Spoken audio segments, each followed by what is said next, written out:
Manjummel boys സിനിമയുമായി ബന്ധപ്പെട്ട സാമ്പത്തിക തട്ടിപ്പ് കേസിൽ നടൻ സൗബിൻ ഷാഹിർ ചോദ്യം ചെയ്യലിന് ഹാജരായില്ല. ഹൈക്കോടതി സമയം നീട്ടു നൽകിയതിനെ തുടർന്നാണ് ഹാജരാകാത്തത്.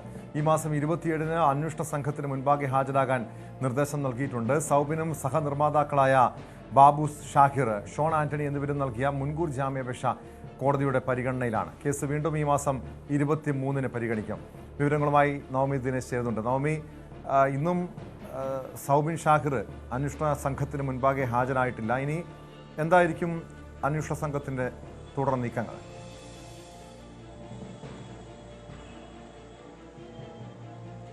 ഏറ്റവും 14 ദിവസത്തിനുള്ളിൽ അന്വേഷണ സംഘത്തിന് മുന്നിൽ ഹാജരാകണമെന്നായിരുന്നു കോടതിയുടെ ഉത്തരവ്. അത് പ്രകാരം ഇന്നാണ് ആ ഹർജി പരിഗണിക്കുക.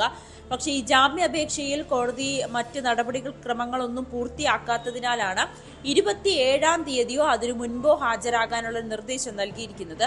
അതിന്റെ അടിസ്ഥാനത്തിൽ മരട് പോലീസ് വീണ്ടും നോട്ടീസ് നൽകി 27-ാം തീയതി ഹാജരാകണമെന്നാണ് ആവശ്യപ്പെട്ടിരിക്കുന്നത്. അങ്ങനെയാണെങ്കിൽ അതുകൊണ്ടാണ് ഇന്ന് ഹാജരാകാതെ 27-ാം തീയതി ആയിരിക്കും ചിലപ്പോൾ സൗബിൻ ഷാഹിറും പിതാവ് ബാബു ഷാഹിർ, മറ്റൊരു സഹനിർമ്മാതാവായിട്ടുള്ള ഷോൺ ആന്റണി എന്നീ 3 പേരും ഹാജരാകുക എന്നാണ് നമുക്ക് ഇപ്പോൾ അറിയാൻ സാധിക്കുന്നത്. ഈ ഹർജി, ഇവരുടെ മുൻകൂർ ജാമ്യാപേക്ഷ 23-ാം തീയതി ആയിരിക്കും ഹൈക്കോടതി വീണ്ടും പരിഗണിക്കുക. ഈ പരാതിക്കാരൻ പറയുന്നത് പ്രകാരം 7 കോടി രൂപയാണ് ഈ സിനിമയ്ക്ക് വേണ്ടി മുടക്കിയത്. ഇതിന്റെ ലാഭവിഹിതമോ മുടക്കിയ തുകയോ തിരികെ നൽകിയില്ല.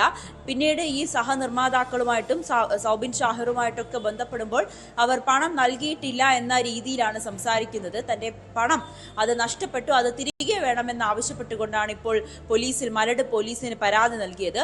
പോലീസിന്റെ അന്വേഷണത്തിൽ കൃത്യമായിട്ടുള്ള തെളിവുകൾ, അതായത് ഈ പരാതിക്കാരൻ സിറാജ് പറയുന്നത് പ്രകാരം സൗബിന്റെ പറവ ഫിലിംസിന്റെ അക്കൗണ്ടിലേക്ക് കടവന്ത്രയിലെ ബാങ്കിൽ നിന്നും തുക നിക്ഷേപിച്ചതും ഒപ്പം മറ്റുള്ളവരുടെ അക്കൗണ്ടുകളിലേക്കും പണം കൈമാറിയതും കുറച്ചു തുക കയ്യിൽ നൽകിയത്, ഇതിന്റെ എല്ലാം കൃത്യമായിട്ടുള്ള തെളിവുകൾ ഈ പരാതിക്കാരനെ കോടതിയെയും ഒപ്പം പോലീസിനെയും സമർപ്പിക്കാൻ കഴിഞ്ഞിട്ടുണ്ട്. ഈ ഒരു അന്വേഷണത്തിലാണ് പരാതിക്കാരൻ പറയുന്നതിൽ കഴമ്പുണ്ടെന്ന് മനസ്സിലാക്കിയതിനെ തുടർന്നാണ് ഈ നിർമ്മാതാക്കൾക്കെതിരായിട്ടുള്ള റിപ്പോർട്ട് കൂടി കോടതിയിൽ സമർപ്പിക്കുന്ന സാഹചര്യം ഉണ്ടായത്.